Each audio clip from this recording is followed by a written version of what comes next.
हिंदवी स्वराज्याचे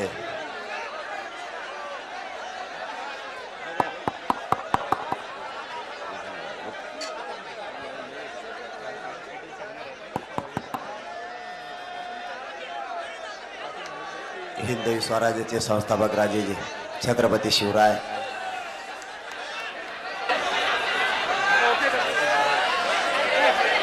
सर्वच महापुरुषांना माझा मानाचा मुजरा।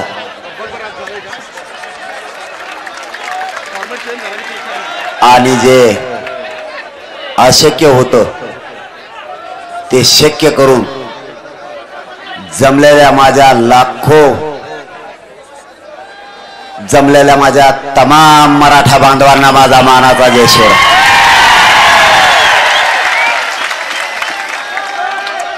काय बोलावं मलाच कळेना। तुम्ही काय करा, हे बघा, सगळ्यांना त्रास भोगल्याशिवाय पर्याय नाही। तुम्ही इथले सगळे याच्या बाहेर 1 मिनिटाच्या आठवण सगळे खाली बसा, म्हणजे हवा यांना आहे। हे तुमचे भाऊ नाहीत का? इकडचे सगळे खाली बसा आणि अंतर ठेवून बसा, म्हणजे सगळ्याला हवा लागत। चला इथले सगळे बाहेर व्हा, सगळे बाहेर व्हा। तुम्ही नसता मी त्या उन्हात आहे ना, त्या टेम्पोवर जाऊन उभा राहील। सगळे खाली बसा। टोटल उभा राहिलेल्या बाजूच्या भावांना माझी विनंती आहे, तुम्ही खाली बसा म्हणजे हवा येईल आणि अंतर ठेवून बसा, म्हणजे सगळ्याला हवा लागेल। सगळे बसा प्लीज, मी विनंती केली तुम्हाला, तुम्ही सगळे खाली बसा चारही बाजूचे, म्हणजे आतल्या लोकांना हवा येईल आणि अंतर ठेवून बसा, म्हणजे कोणाला चक्कर येणार नाही। पटापट खाली बसा। अरे इथं काय होतं तुम्हाला याच्यावर बसून? 3दा सांगितलं तुम्हाला। काय व्यासपीठावर हे कूलर चालू नाहीत का? आणि मग कशाला आणले ते? ते चालू कम नाही केले?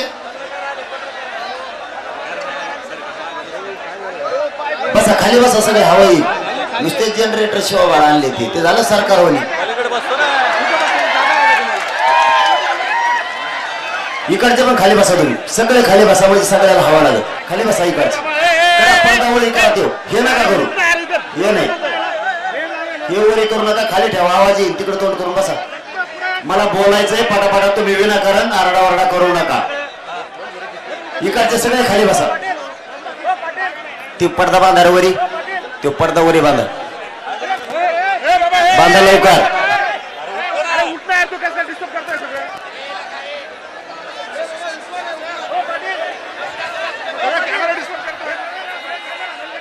काय झालं?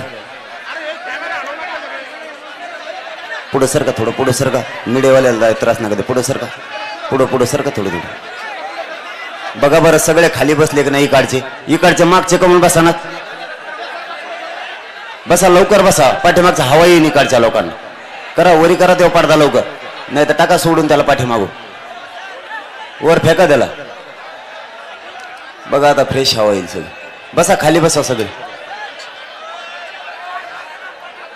व्यासपीठावरच्या खाली कुणी असले तर बाजूला निघा, माया वाजेल व्यासपीठ पडन बर का।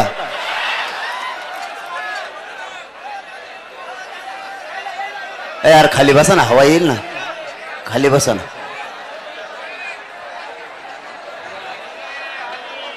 खाली बसताय ना तर बाहेरून जा।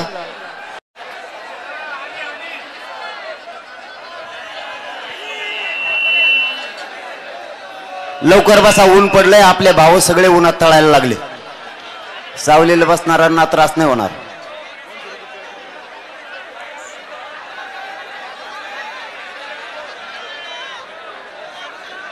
कोणीच हलायचं नाही, पूर्ण निर्णय बाहेर पडल्याशिवाय कोणी हलायचं नाही। सगळ्यांनी शांत बसायचं।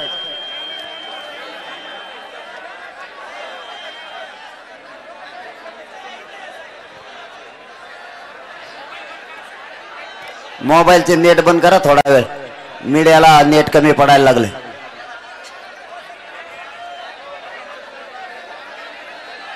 करायची का सुरुवात? तुम्ही आरडा बंद करा नाही काढचे।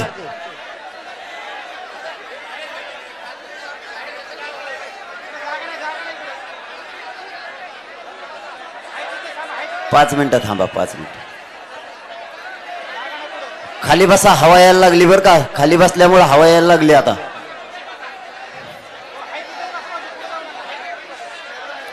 अँब्युलन्सला सगळ्या रोडला लावून ठेवा बरं का. अँब्युलन्स आजूबाजूच्या गर्दीत ठेवू नका.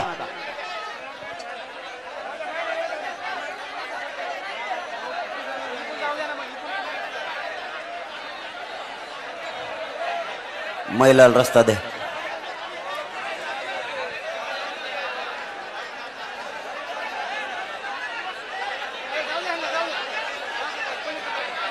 ए खाली वय, वय खाली, खाली वय. सगळ्या सारखाच नियम आहे इथं. खाली वय, खाली. तिथं ढुंगून खरकून करू. चल उतर खाली, खाली उतर, खाली वय. अरे तुला मराठी कळते का?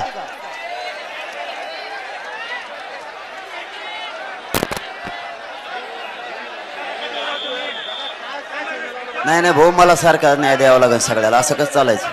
नाही तर मग सगळ्याला वर बसून द्यावा लागेल.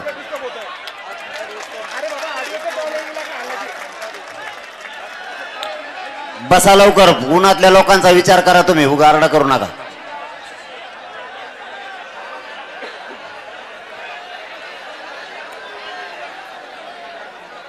लोक आणखीन यायलाच लागलेत, काय करावं? लोक येतात आणखी,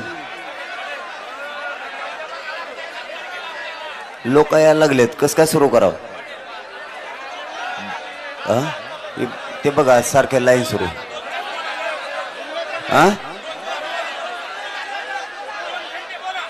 हा पण ते लोक येऊ द्यावं लागते ना. अर्धवट सगळी माहिती पायरीवर. खाली बसा तुम्ही सर, खाली बसा तुम्ही.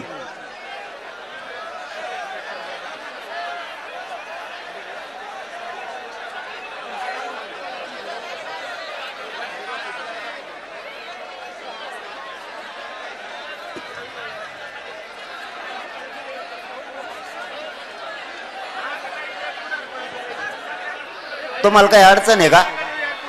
खाली बसायला काही अडचण आहे का?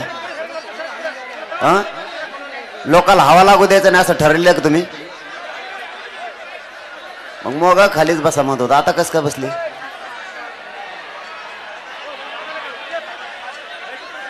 अरे आपल्याला निर्णय घ्यायचा का नुसतं उभं राहायचं? काहीतरी समाजाचं कल्याण करावं लागेल ना. खाली बसा, खाली बसा, सगळे खाली बसा. आता इकडचे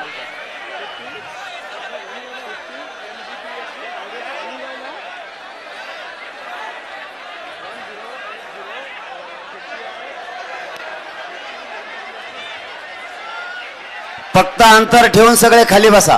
आवाज जातो कर सगळ्याला. वर माईक लावलेले आहेत कवरी. सगळ्याला आवाज येतोय का? पलीकडे बांधावर उभा राहिलेले आवाज येतोय का? इकडे रोडला हवेला उभा राहिलेले तुम्हाला आवाज येतो का? येतो का?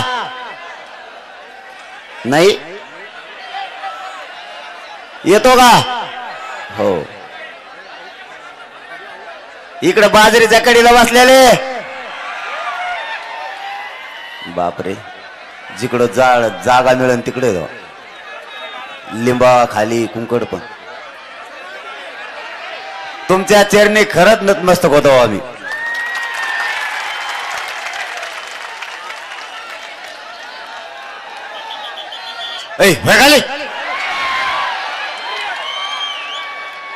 याशी बुळबुळे मराठ्याचं पोरायचं.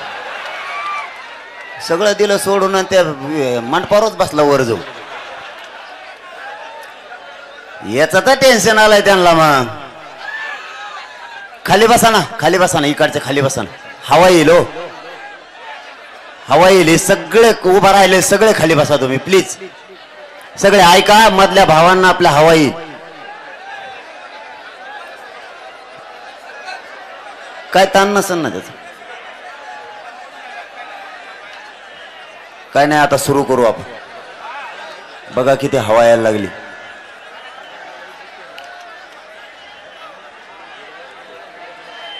इकडचे तुम्ही सगळे खाली बसता का?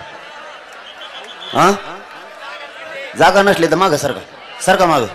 चला सरका माग तुम्ही. चला चला, ते मागचे लोक बंबलेत मला. जागेवर खाली बसले ना तुम्हालाच हवा लागणार आहे. सरका सरका प्लीज, सरका माग, सरका बस, सरका, लागू द्या लोकांना हवा. खाली बसून तर बघ ते बोंबलत आहेत मागून. मी नाही बोंबलत, मी आधी तुम्हाला माग सरका बी नाही म्हणलो. यार सरकार माग तुम्ही.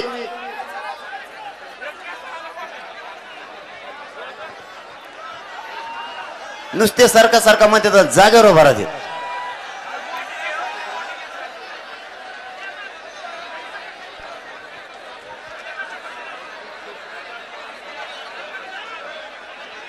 उभा राहिलेले सगळे एकदा खाली बसा आणि सगळे शांत बसा. सुरू करायचंय मला.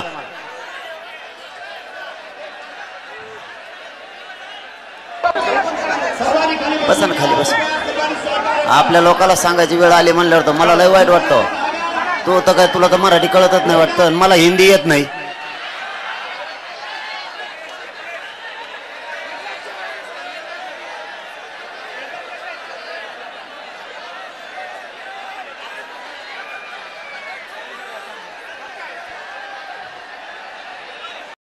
काय काय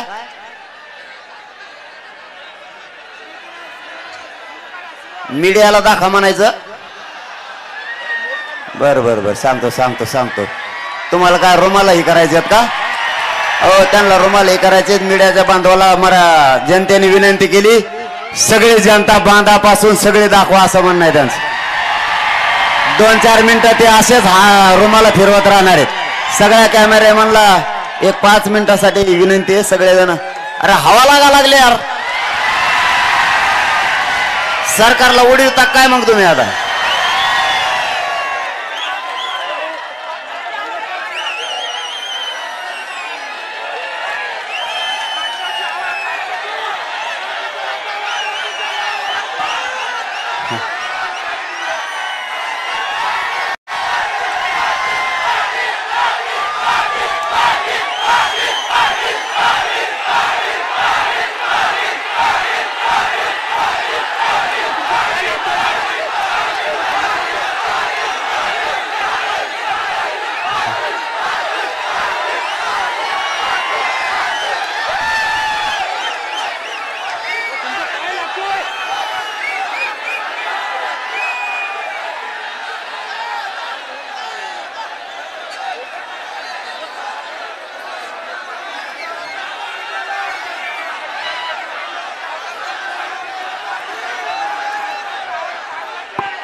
आता सगळे शांत व्हा. आता सुरुवात करू आपण. मूळ विषयाला हात घालणं गरजेचं आहे.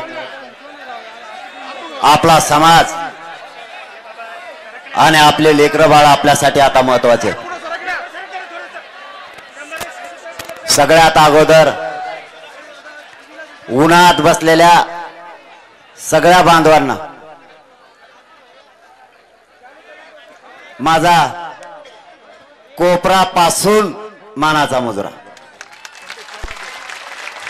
तुम्ही ऊन डोक्यावर घेताय तरीही 1 इंचही तुम्ही मागे सरकायला तयार नाही.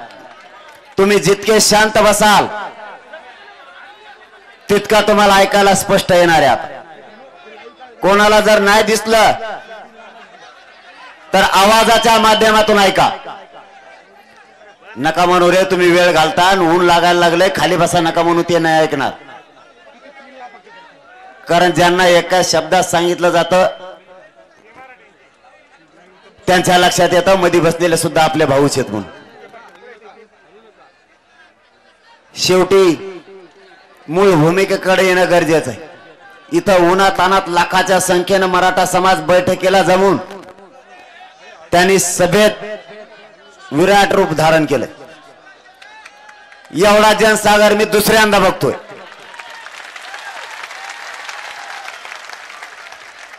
बंद करा रे तुमचं.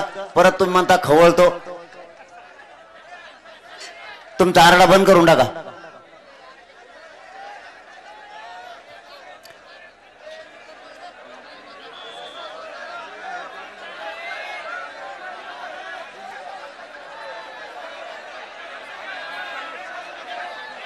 लोकच लय आलेत, मला सुरूच कवा करावं कळा. ते बघा मागच्या बाजूला पुरं लोखंड चालायला लागले. कारण ही निर्णायक बैठक आहे. ऊन तर लय पडलंय. अरे आपला मंडप येणार होता ना आणखी. मंडप कुठे? नाही आलेला आहे ना. त्याला बांध म्हणा डोक्यावर असं सावली जशी होईल तशी. जेवढं शक्य आहे तेवढं केलंय माय बापा. आता मराठ्यांना ग्राउंड पुराणात मंडप पुराणात मराठीत तेवढ्या ताकदीने यायला लागले.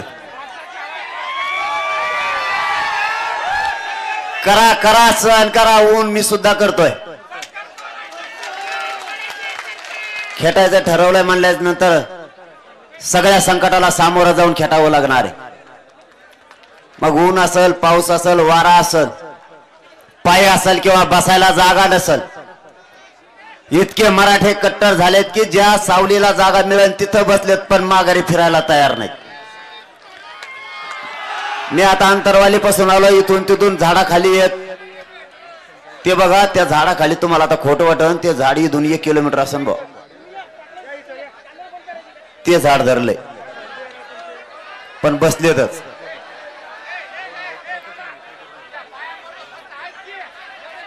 आरडा करायला तयार तुम्ही कामा धामाचा. तुम्ही आले का पुढे आणखीन? यांना डावचा उंची माझ्याकडे बघायला लावा. नाही मला बघून द्यास त्यांच्याकडे. सरका माग तुम्ही सगळे. काळे पाटील सगळे माग सरका तुम्ही. गावकरी माग होत असतात आणि पाहुण्याला जागा देत असतात. गावकरी सगळे माग व्हा. चल हो माग. तिथं काय बोलबोल करतो रे? हो सगळे गावकरी माग व्हा. आपले उन्हात जा गावकरी. येऊ दे त्या बाहेरच्या लोकांना. चला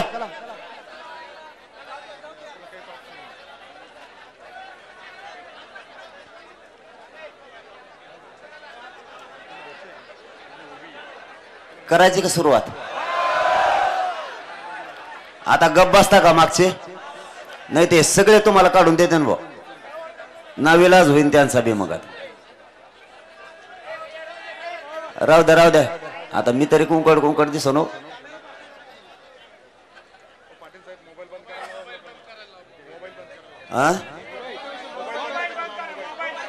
मोबाईलचा डाटा बंद करता का? यांना नेट कमी पडायला लागले.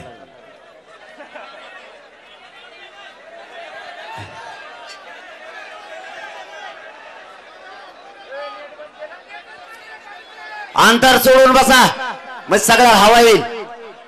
उभा राहिलेले खाली बसा, हवा येईल. अंतर सोडून बसा. हवा लागली तर त्रास होणार नाही. कोणाला जरा चक्कर काय आले तर ताबडतोब अँब्युलन्स उभा आहे.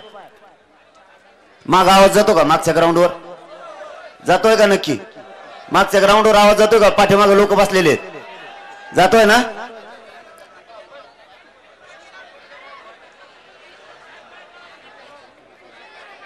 आपल्याला हे मला बोलायला लागलं. घे मागून बोलत त्या. तुम्हाला काय दिसाय काय बघायचं रे तुला? तू बी लागला मग मारडा करायला. मग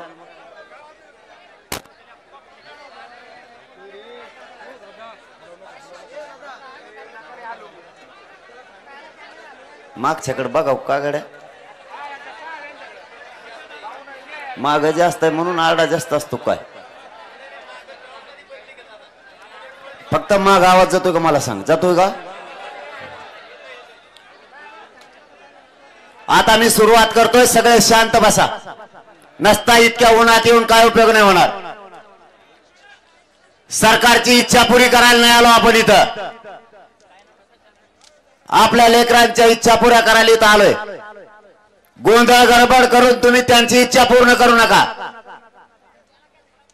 त्यांना हेच पाहिजे. आपण आरडाओरडा करून आपल्याला ठरलेली दिशा नाही कळाली पाहिजे. आपण गाफील राहिलं पाहिजे. ही सरकारची भूमिका आहे. आपल्याला जागा नाही मिळाली, ज्या जागेवर मिळेल तिथं उभा राहा माय बापाओ. फक्त अंतर ठेवून उभा राहा म्हणजे सगळ्या हवा लागत. 75 वर्षे यांच्याच आपण इच्छा पूर्ण केल्या. आता नाही होऊ द्यायच्या. मराठ्यांनी चाणक्य बुद्धीचा वापर करायचा.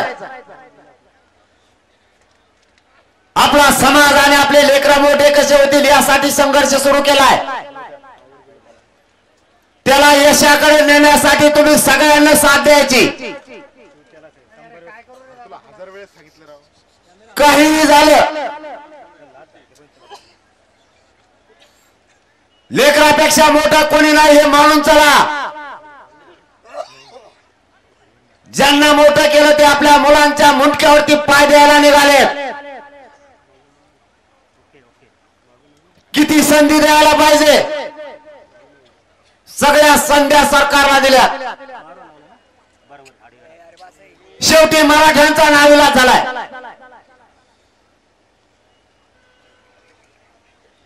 आपल्या मागणीप्रमाणे आपण सरकारला वेळ दिला. सरकारने त्याचा डाव साधलाय. अटी शर्ती मात्र आम्हाला घालायच्या आणि अटी शर्तीच्या बाहेर जाऊन त्यांनी काम करायचं. शेवटी निर्णायक भूमिकेकडे येणं ही समाजाची जबाबदारी. आपली लढाई आपल्याला लढायची आणि जिंकायची सुद्धा. मग आपण ती जिंकली सुद्धा. तुम्हाला दिलेल्या शब्दाप्रमाणे एकाही शब्दात बदल केला नाही. समाजाची मान खाली होईल. 7 महिन्यात तसं एकही पाऊल मी तुमच्यासाठी उचललेलं नाही. पुढच्या काळातही उचलणार नाही. या समाजासाठी आयुष्यभर जेल भोगायची वेळ आली तरी भोगायची तयारी.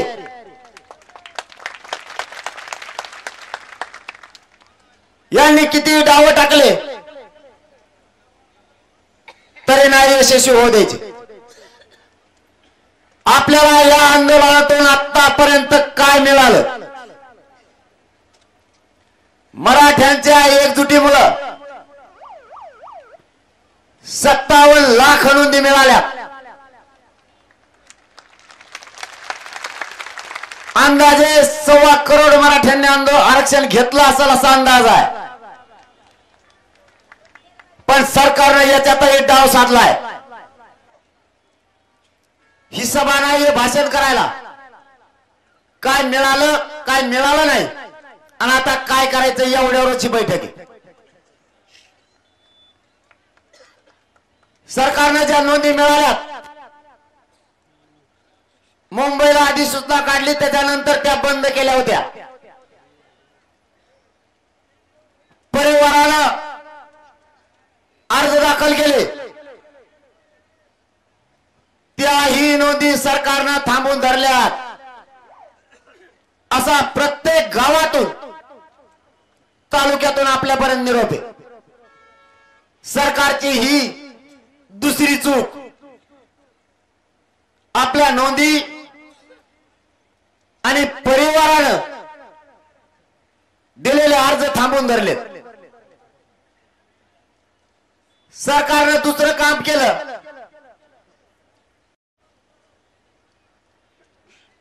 तहसील स्तरावर समित्या गठीत केल्या. पण त्या समित्यांनी किती काम केलं हे एकाही गावातल्या लोकांना किंवा तालुक्यातल्या लोकांना माहित नाही. तहसीलदार यांच्या अध्यक्षतेखाली त्या समित्या गठीत केल्या. लोकांना विश्वासात घेऊन काम केलं जात नाही. मराठ्यांना वेड्यात काढण्यासाठी फक्त त्या समित्या स्थापन केल्यात. रेकॉर्ड तपासलेला नाही. सरकारने गुन्हे मागे घेऊ म्हणले तेही केलं नाही. उलट आज गावागावात गृहमंत्र्यांनी सांगून गोरगरीब मराठ्यांच्या पोरांच्या अंगावर केसेस करायला सुरुवात केली. का? तर मराठ्यांनी आंदोलनापासून लांब जावं म्हणून फडणवीस साहेब जर तुम्हाला अंतरवालीकडे दिसत असलं थोडं वळून बघा. तुम्ही जितके गुन्हे दाखल केले तितक्या ताकदीने मराठा समाज उसळून निघालाय.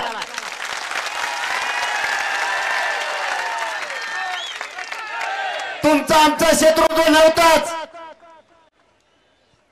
असण्याचं कारणही नाही. तुम्ही सत्तेचा गैरवापर सुरू केला आणि गोरगरिबांच्या पोरं गुतवायला सुरुवात केली आणि मराठ्यात नाराजीची लाट उसळली. 5 महिन्यापूर्वी 4 महिन्यापूर्वी आपण केलेले आंदोलन त्याचे गुन्हे आत्ता दाखल करायला सुरुवात केली. मग त्यावेळेस का तुम्ही झोपले होते का? त्याच वेळेस तुम्ही ते गुन्हे दाखल करायला पाहिजे होते. आता करणं म्हणजे तुम्ही हा बलाढ्य राज्यात असणारा मराठा समाज याच्यावरती दहशत आणि दडपशाही निर्माण करायचं काम करायला लागले. आतापर्यंत इतिहास चालून बघा. मराठ्यांना दडपण्याची शक्ती या देशात आणि जगात कोणताच नाही.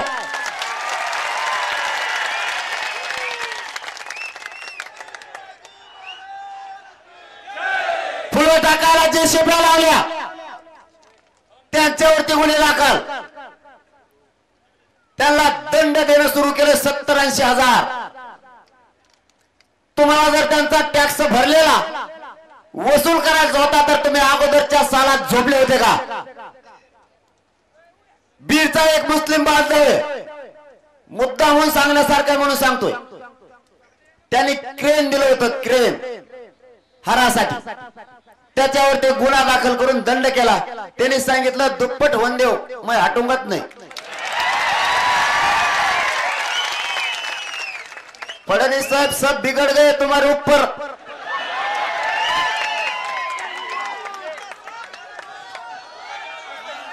तुम्हें नुसते बड़े बड़े दिखते, सबके सब गए तुम्हारे पीछे से, मागून पुढे गए. घ्यायला फडकूतून आता आणि महानादी लागायला निघाले. याला गुत्ता म्हणते. काल गुत्ती तर मला आता बरं हाडूकुतीला घ्या मराठ्याने. बघा आता बैठकीला ही माझ्या जिंदगीतली सगळ्यात मोठी बैठक असेल की नजर पुरत नाही.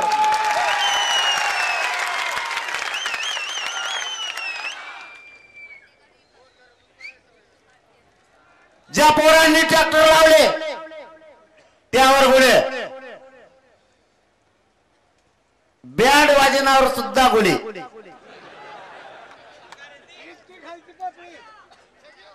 त्यांच्यावरती गुन्हे दाखल. ज्यांनी साखर उपोषण केले त्यांच्यावर गुन्हे दाखल. आमरण उपोषण करणाऱ्यांवर दाखल. ज्यांनी रॅल्या काढल्या त्यांच्यावर गुन्हे दाखल. कुठं पाप फेडणार आहेत तुम्ही?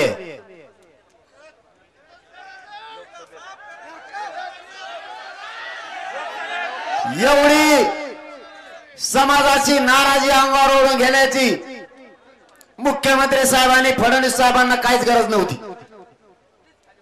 काहीच गरज नव्हती. या समाजानं पिढ्यानं पिढ्या तुमच्या अंगावरती गुलाल टाकलाय. सगळ्या पक्षातले मराठी स्वतःच्या लेकरासाठी एकत्र आले. मग तो विरोधी असो किंवा सत्ताधारी असो.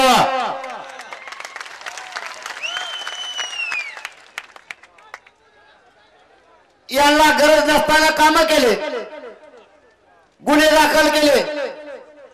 मला तर लातूरच उदाहरण नाही का? जिल्हा कोणचा आहे? कोणत्या एसपीने बसवलं होतं तुम्हाला? कोणत्या जिल्ह्याचा? फडणवीस साहेब दुसरी किंमत तुमची.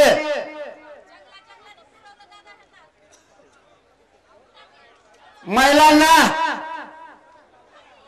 तुमचे यवतमाळचे एसपी साहेब सुद्धा बसून ठेवायला लागलेत। आंतरवालीच्या बैठकीला जाऊ नका, मराठे नाही थांबणार, तुम्हाला घरी बसवतील। आता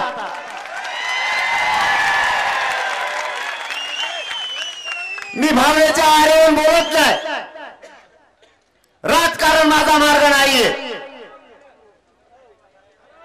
मी जेलचा विश्वास ठेवतो आणि गोरगरीब मराठ्यांना मोठं करतो।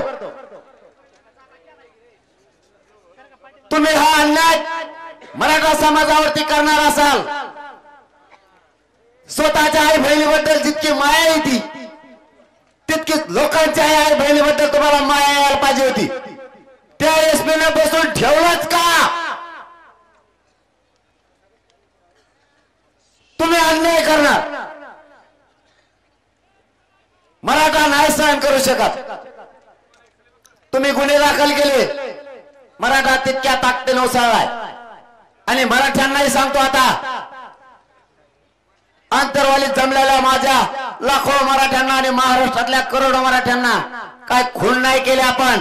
त्यांना जर खोटे गुन्हे दाखल करायचे असले तर लेकरासाठी अंगावर घ्या, भेऊ नका कोणी। मी पण यासाठी अंगावर घेतली, काही करू द्या, मी नाही हटत, आपणही हटू नका।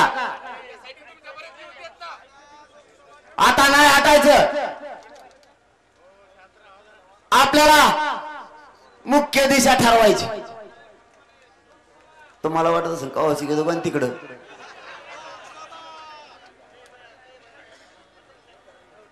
पर्यायानं मराठ्यांना नाविलाज झाला आणि जे करायचं नाही ते करायची वेळ सरकारनं मराठ्यांवरती आणली।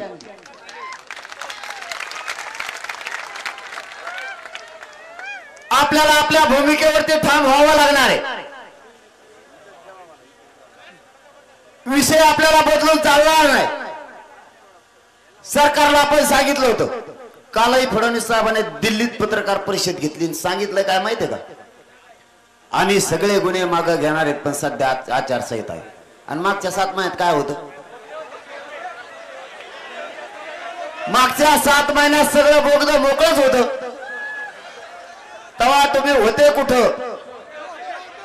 किती येळात काढावं, समाजाचा किती वापर करावा, समाजाला किती अडचणीत आणायचं, मराठ्यांविषयी मुख्यमंत्र्यांचा आणि गृहमंत्र्यांचा किती द्वेष असावा, मुख्यमंत्र्यांना कमी माया नाही केली आम्ही। तुम्ही कोणत्या पक्षातून कुंकर गेले आम्हाला नाही देणं घेणं, परंतु सगळ्यांना आशा होती शिंदे साहेबच करू शकते। तुम्ही सुद्धा आमच्या विरोधात विधान भवनात गरज ओकली आणि करेक्ट कार्यक्रम म्हणून करू म्हणून सांगितलं। शिंदे साहेबांवरती या मराठा समाजाने खूप प्रेम केलाय। तुम्ही विनाकारण मराठ्यांच्या नजरेतून शिंदे साहेब उतरायला लागले,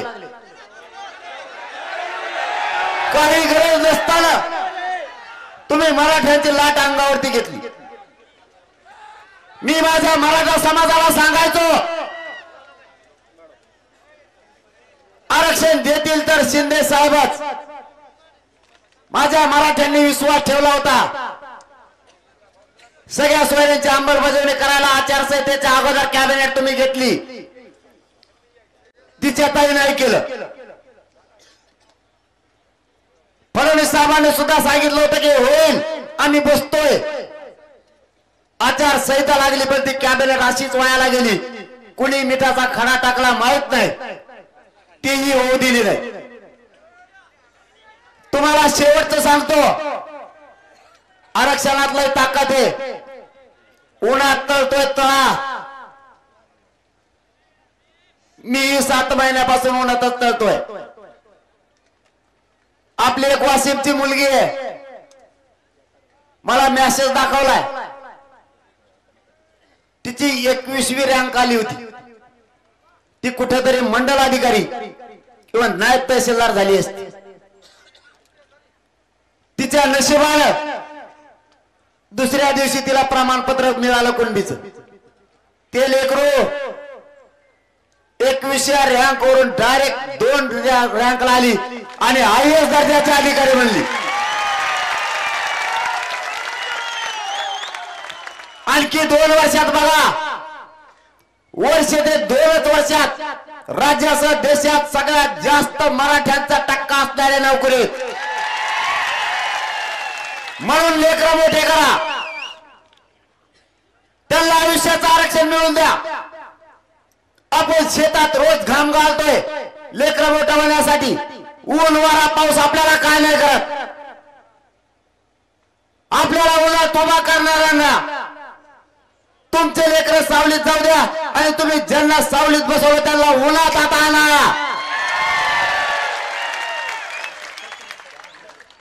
आपल्याला कष्टाचे भोग भोगावे लागणार आहे.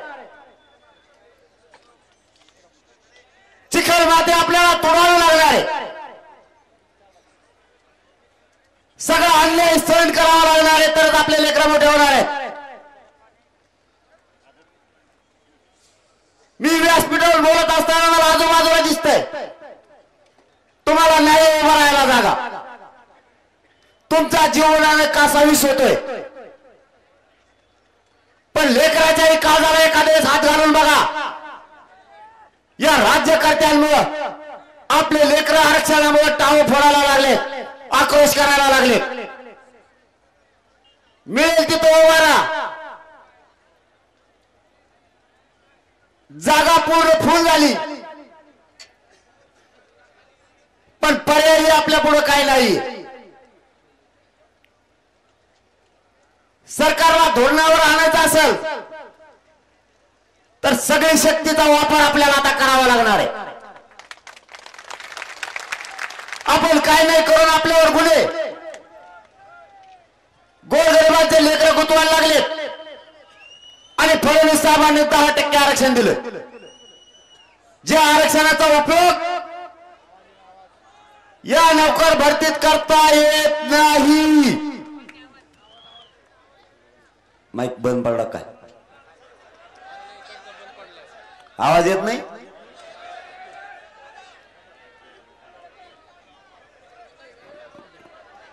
येतोय का आता?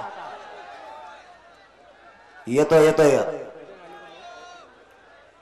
10% आरक्षण दिलं, त्याचा वापर नाही करतायत.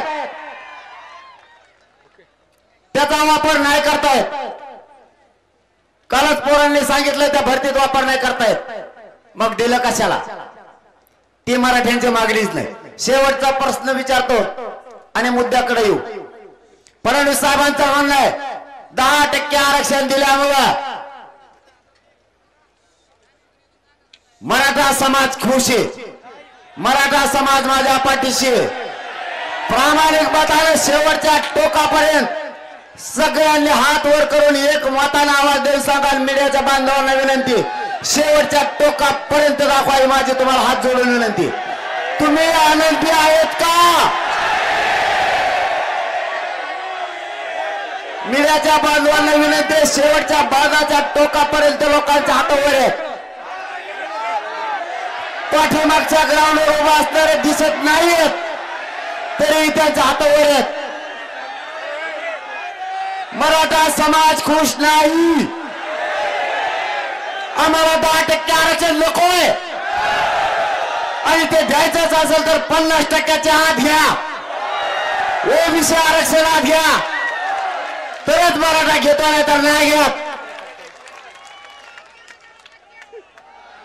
सगळ्या सोयऱ्यांची अंमलबजावणी केल्याच्या नंतर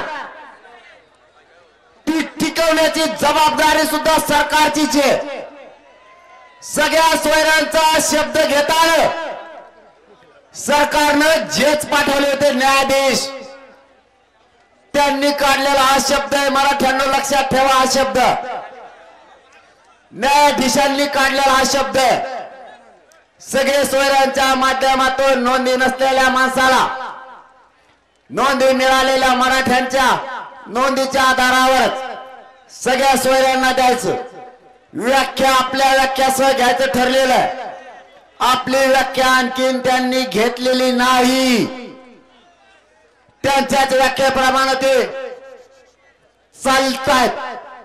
तज्ञ पण होते, अभ्यासक पण होते. आता सगळ्या सोयऱ्यांची अंमलबजावणी आचारसंहितेपर्यंत होत नाही हे गावखेड्यातल्या पासून माझ्या अडाणी मराठा बांधवांना सुद्धा कळतंय.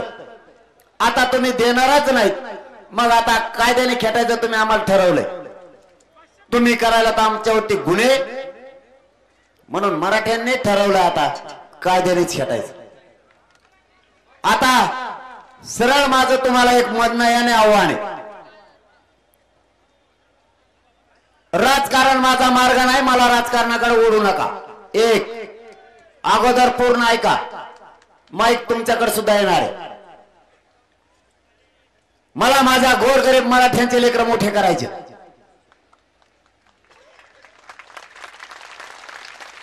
राजकारण माझा मार्ग नाही, मला त्याच्यातलं कळत नाही. माझा जन आंदोलनावर विश्वास आहे. मी राजकारणात असो अथवा नसो, मराठा समाजाच्या पाठीपासून मी 7 महिने झाले 1 इंच हटलेलो नाही आणि पुढच्या आयुष्यात सुद्धा हटणार नाही. कारण राजकारणातलं मला कळत नाही, त्यामुळे राजकीय मार्ग माझा नाही. मराठा समाज आणि मराठा समाजाला आरक्षण मिळवून द्यायचं, मग कोणताही लढा लढायची वेळ आली तरी हरकत नाही. परंतु आता तुम्ही ठरवलंय प्रत्येक जिल्ह्यातून फॉर्म भरायचे.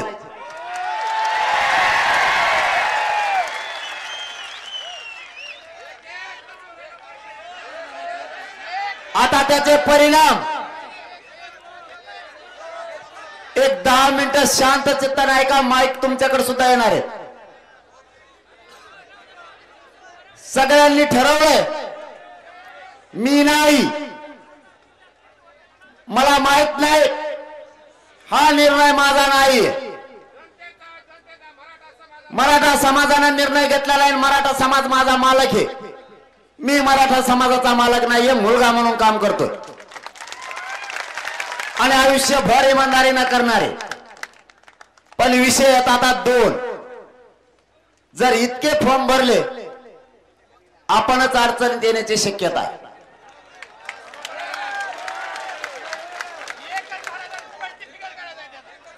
आता राजकारण माझा मार्ग नाही, पुढेही मी राजकारणाकडे येणार नाही. मी माझ्या शब्दावर ठाम राहणारे. पण काय निर्णय घ्यायचा तुम्हाला याच बैठकीत घ्यायचा. याच्यात 2 मार्ग आहेत. राजकारण आपल्याला नको करायचं असं माझं म्हणणं आहे. मग तुमच्या पुढे 2 पर्याय आहेत. मी राजकारणाकडे येणार नाही, मला त्याच्यात ओढू सुद्धा नका. तुमच्या लेकराला आरक्षण कसं द्यायचं ते मी बघतो. माझ्यावर मुलगा म्हणून विश्वास ठेवा. मी कुणाला फुटदन फिटदन मॅनेजर फिनेज होत नसतो. मला राजकारणाकडे ओढू नका. मला राजकारण करायचं पण नाही. पण तुम्हाला काही निर्णय जर घ्यायचा असला तर 2 प्रकारचा घ्यावा असं मी फक्त तुम्हाला सुचवतोय. आपल्याला या लोकसभा हा खूप समुद्रासारखा विषय, हा लहान विषय नाही. गांभीर्याने विचार करा, हुशारीने विचार करा. भावनिक होऊन पाऊल उचलून समाजाचे हार होता कामा नये. तुम्हाला जो निर्णय घ्यायचा तो घ्या, मी काही म्हणणार नाही. फक्त तुम्हाला 4 शब्द सांगण्याचा माझ्या ज्ञानाप्रमाणे मी प्रयत्न करतो. मराठा समाजाला मी 7 महिन्यात हारू दिलेलं नाही. खांद्यावरती जी जबाबदारी पेलली ती तुमच्या कुटुंबातला लेकरू म्हणूनच पेलली, पार पाडली. 7 महिन्यात एकदाही समाजाचे हार होऊ दिलेले नाही. या भावनिक होण्याच्या नादात लोकसभेचा विषय हा समुद्रासारखा बलाढ्य विषय, हा जिल्हा खूप मोठा आहे. प्रत्येक वेळ किती कमी आहे किती जास्त आहे ते तुम्ही ठरवा. आणि आपला विषय लोकसभेत नाहीये, आपला विषय राज्यसभेत राज्य सरकारमध्ये, आपल्या राज्याच्या धर्तीवरती आपला विषय. मराठा आणि कुणबी एक हे देण्याचं काम सरकारच्या हातात आहे, राज्याच्या. आणि आपल्याला मराठा आणि कुणबी एक हे कोण देत नाही तर राज्य सरकार. मग जर इथं आपल्याला देणारेच देणार नसतील तर तुम्ही देणारे बनू शकता. केंद्रात आपला विषय माझ्या मतानं नाही. जर 10% आरक्षण आपल्याला घ्यायचं असतं, शांत चित्त नाही करायचं, 10 मिनिटात तुमच्या लक्षात येईल मी परत तुमच्याच जागेवर येणार आहे. तुम्ही म्हणता तेच मग काही आहे का? पण मला तुम्हाला जे सांगायचं ते सांगू द्या. तुम्ही शांत चित्तानं ते ऐका म्हणजे तुमच्याही लक्षात येईल. कित्येक खासदार गेले. आताची पोझिशन अशी 48 नाही 45 नाही, कमीत कमी 17 ते 18 मतदारसंघावरती मराठ्यांचं वर्चस्व आहे. 100% हे खरं आहे. इथं कोणाचा कार्यक्रम होऊ शकतो.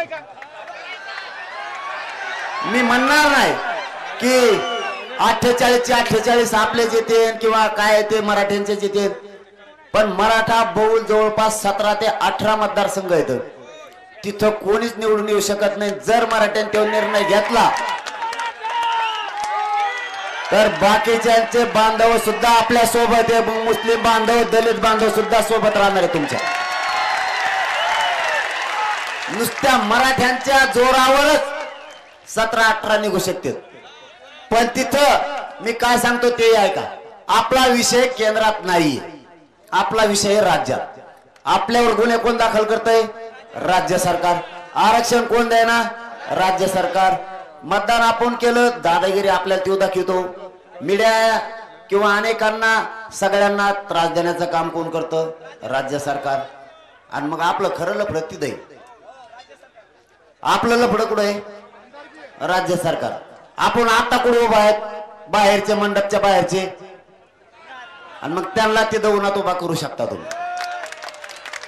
निर्णय देणारे तुम्हाला जर बनायचा असेल तर आपला विषय राज्यात आहे. आणि समीकरण त्यावेळेस जुळू शकतं. त्यावेळेचं समीकरण जुळू शकतं. कारण त्यावेळेस जर यांनी आचारसंहिता संपल्याबरोबर आपल्याला सगळ्या सोयऱ्यांची अंमलबजावणी नाही दिली, मराठा आणि कुणबी एकच आहे, हे नवीन कायदा जर पारित नाही केला, आपली खरी मागणी काय आहे? मराठा आणि कुणबी एक आहे. यांनी काय सांगितलं? सगळ्या सोयऱ्यांचे देतो. आता दोन्ही आपल्या संघच आहेत आजपासून. मराठा कुणबी एक आहे, चालती जी आर काढ्यो. तुम्ही बदलले नाही, बदलू नाही का? तुम्हाला बदलायला चालतं. मराठा आणि कुणबी एक आहे हे शब्द ध्यानात राहू द्या. गिरीश महाजन साहेब आंतरवालीला आले होते, ध्यानात असू द्या. त्यांनी सांगितलं होतं तुमच्या मागणीप्रमाणे जर आरक्षण द्यायचं असलं 1 महिन्याचा वेळ द्यावा लागल. आणि कायदा मराठा आणि कुणबी एक याचा कायदा पारित करण्यासाठी आधार लागतो. त्यावेळेस नोंदी होत्या 32 लाख, आता त्या झाल्या 57 लाख. एखादा कायदा पारित करायला 57 लाख नोंदीचा म्हणजे मराठा आणि कुणबी एकच आहे. विदर्भातले मराठे कुणबी, उर्वरित महाराष्ट्रातला मराठा जर कुणबी करायचा असला तर नोंदी लागतील, आधार लागेल. तर 57 लाख आधार मिळालाय. याच्यापेक्षा आधार पाहिजे काय? अँब्युलन्स बोलवा पाठीमाग व्यासपीठाचं. तुम्हाला याच्यासाठी सांगितलं मी, अंतर सोडा. 20 मिनिटात उरकितोय मी. मूळ तुमच्याच विषयात, पण तुम्ही अंतर सोडा ना. एकमेकाच्या मध्ये हवा येऊ द्या ना. खाली बसा ना. खाली बसले तर पाठीमागच्या हवा येते, समजून घ्या. आणखीन तरी समजून घ्या, मूळ विषयाकडे आपल्याला यायचंय. रुमालाची भावाला लागत. तुम्ही खाली बसा, ऐका. महत्वाच्या विषयाकडे आपण आता लोक उन्हत उभा, बाकीच्या हवाई. कारण तुमच्या मनाप्रमाणेच करणार आहे मी सुद्धा. मी तरी कुठे तुमच्या शब्दाच्या पुढे जातो. आपला मराठा आणि कुणबी एकच असल्याला आधार पाहिजे होता, तो आधार मिळालाय. आता विषय मराठा आणि कुणबी एकच याचा कायदा पारित करा आणि सगळ्या सोयऱ्यांची सुद्धा अंमलबजावणी करा. म्हणजे कुणबी आणि मराठ्यातून कुणी राहिले तर सगळ्या सोयऱ्यातून येतील. हे दोनही विषय सोबत घेऊन चालायचं. आता तुम्हाला फरक सांगतोय. आपल्याला दोन पर्याय करायचे असतील तुम्हाला तर. लोकसभेचा विषय इतके फॉर्म भरून आपला समाज अडचणीत येऊ शकतो. ती किचकट प्रक्रिया आहे. कोणाचे फॉर्म उडतील, कोणाचे राहतील, जाणून बुजून सरकार उडवल, पुन्हा समाज अडचणीत येईल. आणि जर सगळे फॉर्म भरतच राहिला तर मतदान आपलं मत विखुरले जातील. आणि ज्याचं नाही साधायचं पुन्हा त्याच साधन.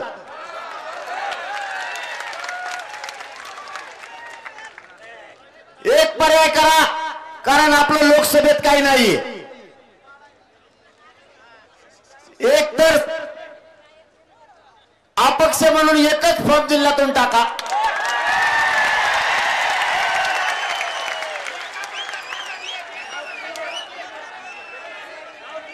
तो निर्णय तुम्ही घ्यायचा, मी घेणार नाही. कोण द्यायचा, काय करायचा, किंवा याला दुसरा पर्याय आणखीन एक. ही झाला एक पर्याय. याला आणखीन एक पर्याय. आपलं लोकसभे वाचून काय गुंतलं नाही, तिथं कोणी ऐकून घेत नाही. दुसरा पर्याय सांगतो, तिथं कोणी गिनीत नाही. खूप खासदार गेले आपले तिथं बोलून सुद्धा देत नाही. एक खासदार तर असा आहे, ते 2 वर्ष झटला पण मोदी साहेबांची त्याची भेटच नाही झाली. अर्ज देव बेजार होता देव. माझे एक भेट घडून द्या म्हणून. सत्य सांगतोय. आपलं आरक्षण तिथं नाही, लोकांचं म्हणणं आहे. लोकसभेत आपला आवाज गेला पाहिजे असं लोकांचं म्हणणं आहे. आपल्या तिथं आवाज जाऊन, माझं मत आहे, तुम्हाला एक पर्याय सांगितला तर दुसरा सांगतोय. तिथं आवाज जाऊन काही उपयोग नाही. घेण्या देण्याची आपली शक्ती वायाला जाईल आणि मराठ्यांचे हार होईल असं नको. मग याला एक दुसरा पर्याय आहे. तुम्हाला दोन्ही पैकी एक कोणता घ्यायचा आहे बघा. आपण अर्ज न भरता मराठा समाजानं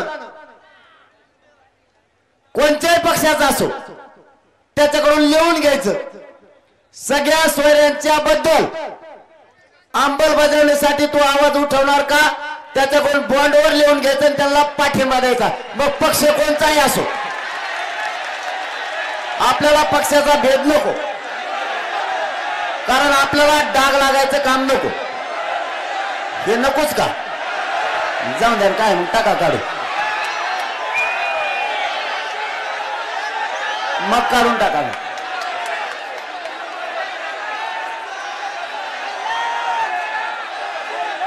आता तर जर तुम्हाला आता पुन्हा पर्याय ऐका, आता शांत बस, ऐकलं, काढून टाकलं मी ते, पण ते योग्य होतं असं माझं म्हणणं का? कोणाच्या प्रचाराला जायचं नाही आपण. आजचा निर्णय आपला कोणता आहे माहिती आहे का? कोणाच्याही सभेला जायचं नाही.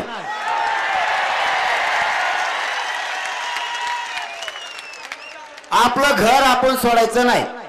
2, तिसरा मुद्दा, मराठ्यांनी यावेळेस 100% मतदान करायचं. माणसानं मतदान करायचं 100%. कोणत्याच पक्षाचा प्रचार सभेला जायचं नाही, सभेला सुद्धा नाही. तू तुपलं झेंड म्हणत तिकडं. आता निर्णायक भूमिका जर घ्यायची असली, तुमचं मत जर असेल एक अपक्ष उमेदवार उभा करायचा,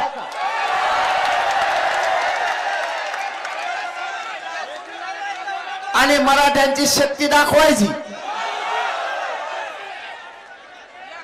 तर याच्यात एक बदल करावा लागणार आहे. निर्णय नीट ऐका काय सांगतोय, ताबडतोब शांत होत जा. जर तुम्हाला या भूमिकेवर यायचं असलं तर मी राजकारणाकडे येणार नाही, पुन्हा सांगतो. कारण मला सगळ्या पक्षातल्या मराठ्यांची गरज आहे, शेतकरी मराठ्यांची गरज आहे, नोकरदार मराठ्यांची गरज आहे, व्यावसायिक मराठ्यांची गरज आहे. कारण सगळ्यांचे लेकर मोठे करायचे. माझ्या विडा मी उचलल्याला मी त्याच्यावर ठाम राहणार आहे. मला राजकारणात फक्त ओढू नका. आता पर्याय ऐका, लवकर ऐका, उरले लागते. पर्याय असा आहे, तुम्हाला जर अपक्ष म्हणून उभा करायचेच असतील तर ते निर्णय आज घेता येणार नाही. नीट ऐका. ते कॅमेरे नका बघू वर, इकडचा घोळ होईल. काय ऐकायला मिळालं? वर काय हात करता? इकडे काय चाललं काय कळणार आहे? आज मग निर्णय घेता येणार नाही. तुम्हाला इथून गावाकडे जावं लागणार आहे. मी काय सांगतो नीट ऐका. गावातल्या सगळ्या मराठ्यांची तुम्हाला बैठक घ्यावी लागणार. नीट ऐका काय सांगतोय, पुन्हा गफलत नको. कारण थांबा रे, लढायचं तर पुऱ्या शक्तीनंच, मग अर्धवट नको. समाज हारता कामा नये. तुम्हाला इथून गावाकडे जावं लागणार आहे. सगळ्या मराठ्यांची बैठक घेणं, त्यांना सांगणं एक उमेदवार द्यायचा आहे. हे गावाला मान्य आहे का? नीट ऐका. नाही होत तर काही करू चालणार नाही. मग मी माझ्या डोक्यावर पाप नाही घेऊ शकत. मराठ्यांचा हार करायचा, काही उठायचं, भावने मुद्दे निर्णय घ्यायचे आणि समाज हरवायचा. ह्या कामासाठी आपण मराठा एकजूट केलेला नाही. याच्यासाठी आपण एकजूट केलेला नाही. इथून गावाकडे जायचं, 4 दिवसाच्या आत मला रिप्लाय द्यायचा. मी काय सांगतो एकदा ऐका. तुम्हाला सगळ्याला गावाकडे जाणं, महाराष्ट्रातल्या प्रत्येक गावात मराठ्यांची बैठक घेणे, सगळ्यांना विचारणे, मराठ्यांची शक्ती देशाला आणि राज्याला दाखवायची. एकजुटीनं आपण एका मतावर यायचंय. आणि अपक्ष दिलेले उमेदवार मग ते कोणत्या जाती धर्माचे असतो, नुसते मराठ्याचेच नाही द्यायचे, सगळेच द्यायचे. मग होऊन द्यायचं तर मग दलित बांधव असेल, मुस्लिम बांधव असेल, धनगर बांधव असेल, वंजारी बांधव असेल, 12 बलुतेदार असतील, सगळ्यांचेच द्यायचे. नुसतं आपलंच घोडं नाही दामटायचं. मग यांची जिरवायचे म्हणल्यावर कोणत्या जातीचे होत्या खपा खप मतदान करायचं मराठ्यांनी. त्याला त्याच्यात जात बघायचीच नाही, यांची जिरवायची एवढंच बघायचं. प्रचार आपण आपलाच करायचा आणि कोणाच्या गाड्या नाही घोड्या नाही, सगळं आपलंच लफडं. त्याला ताकदीनं ताकद द्यायची, पण हे गावाकडे गेल्याशिवाय मग होणार नाही. तुम्ही सगळ्यांनी गावाकडे जायचं, गावाची बैठक घ्यायचं आणि विचारायचं, जातीची आणि लेकराची शक्ती दाखवायची. ज्या दिवशी आपले गाव एक येतील त्या दिवशी तर सगळा समाज एकत्र येईल, सगळा समाज एकत्र येईल.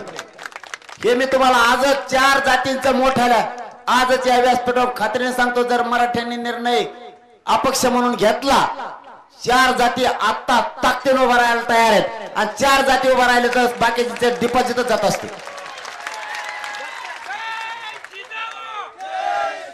पण या निर्णयाकडे यायचं असेल तर तुम्हाला गावाकडे जावं लागणार.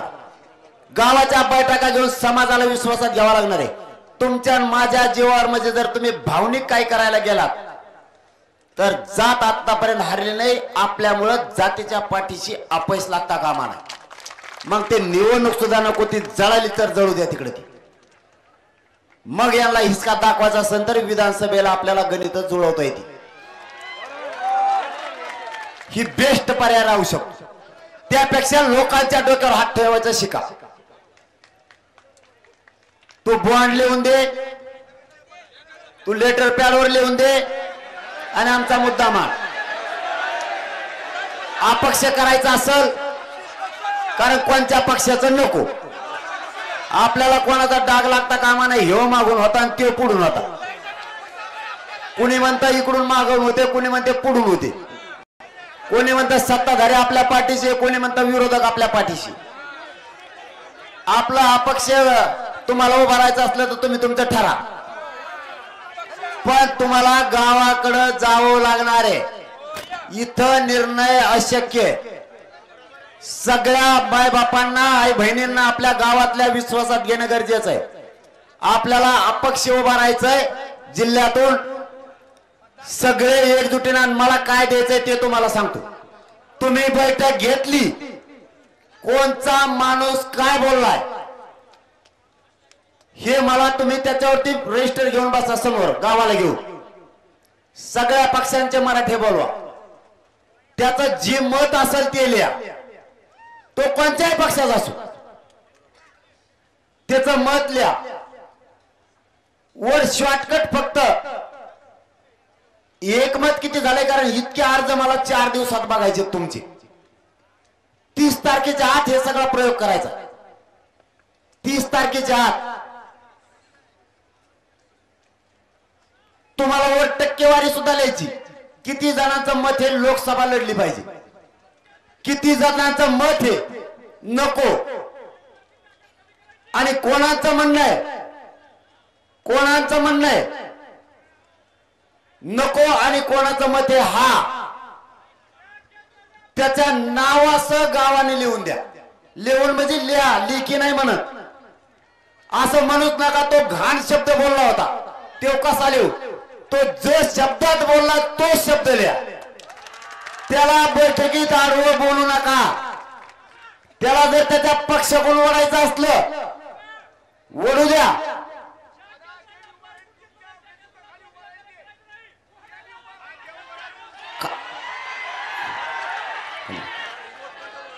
खाली स्पष्ट सांगतोय ते ऐका अगोदर, कारण लोक उडत चालतायत. ह्यो मराठ्यांच्या पोरांच्या इज्जतीचा प्रश्न आहे. भावनिक होऊन भावनेच्या आरे जाणं सोपं नाहीये.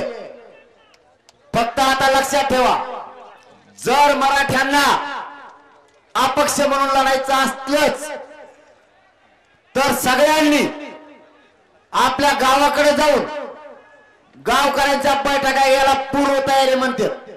बाकीच्यांचे सर्वे झालेले आहेत, बाकीच्यांच्या चर्चा झालेल्या आहेत. आपला अचानक निर्णय आहे. आपला समाज हारला नाही पाहिजे. त्यामुळं सांगतो थांबाव.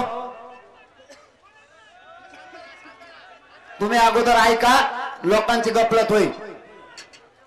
मी सांगितलंय तुम्हाला, माईक देणारे तिकडं गफलत करू नका लोकांची. लोकांच्या डोक्यात जर नाही बसलं तर लोक भावनेच्या आहारी येऊन काही करत असतात. आणि भावनेच्या आहारी येणं ही निवडणूक की भावनेच्या आहारी येण्याचा विषय नाहीये. निवडणूक हा विषय वेगळा आणि आरक्षण हा विषय वेगळा. 30 तारखेच्या आत आपण आपल्या गावात जाऊन बैठका घेऊन मराठा समाजानं निवडणूक कशी लढायची आपण सगळे एकत्र राहायचंय. प्रत्येक माणसाचं म्हणणं काय ते सगळे 10-20 पानं भरू द्या, पण ओव्हर एकमत आहे का नाही ते शॉर्टकट मध्ये लिहा. म्हणजे मी ते स्पीडने त्याचा अंदाजा लावतो आपली टक्केवारी किती होणार आहे, तरच आपण निर्णय पुढे घेऊ. नसता समाज फसल असं नको. याच्यासाठी गावाकडे जाऊन तुम्ही बैठका घ्या. 30 तारखेला पुन्हा बैठक होणार नाही. डायरेक्ट मीडियाच्या माध्यमातून घोषणा करून टाकतो, कामाला लागा. पुन्हा बैठक आणि फेटकाचे लफडे नको. आता सगळ्यांचं एकमत सांगा, पुन्हा काय करायचं उठायच्या आधी सांगा. मला फॉर्मचं 1 मिनिट ऐका, मला फॉर्मचं काही कळत नाही. ते कसे भरायचे काय ते तुमचं तुम्ही बघा, मला त्याच्यात कळत नाही. मी राजकारणात येणार नाही. राजकारण माझा मार्ग नाही. पुन्हा मी त्या शब्दावर ठाम आहे. आता तुम्हाला बोलायला माईक द्यायचा का तिकडं?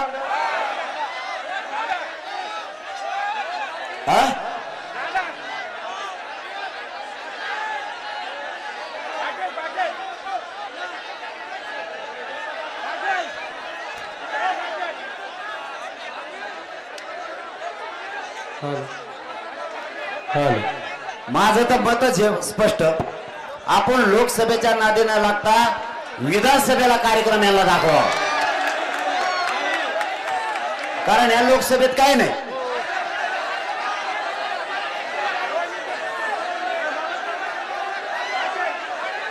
इतके एकदा बोल लागलं काय करणार आहे.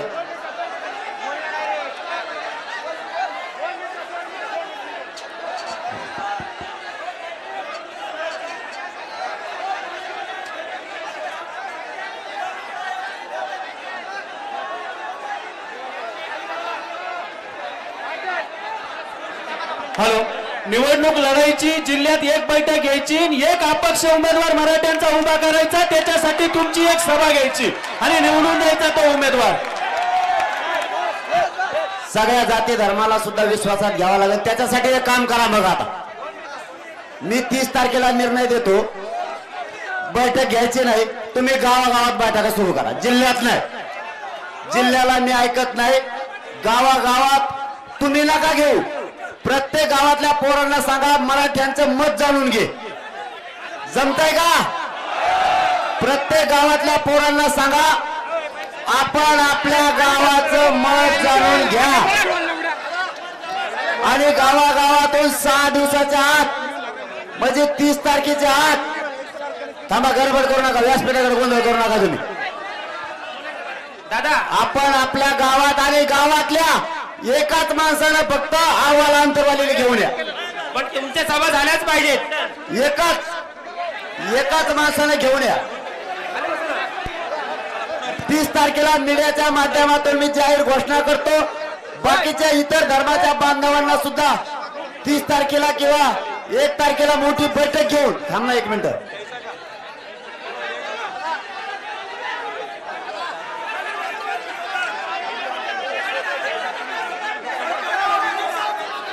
नाही, तसला नसतं माझ्याकडे. सरकार फिरकार नाही. मी ना सरकारच्या विरोधात आहे ना विरोधी पक्षांच्या. काय करायचं आता? तुम्हालाच राज्यकर्ते व्हायचं म्हणल्यावर कोणाच्या विरोधात? काय विरोधातच आहे ना. मग लोक आपण मला विधानसभा लढू.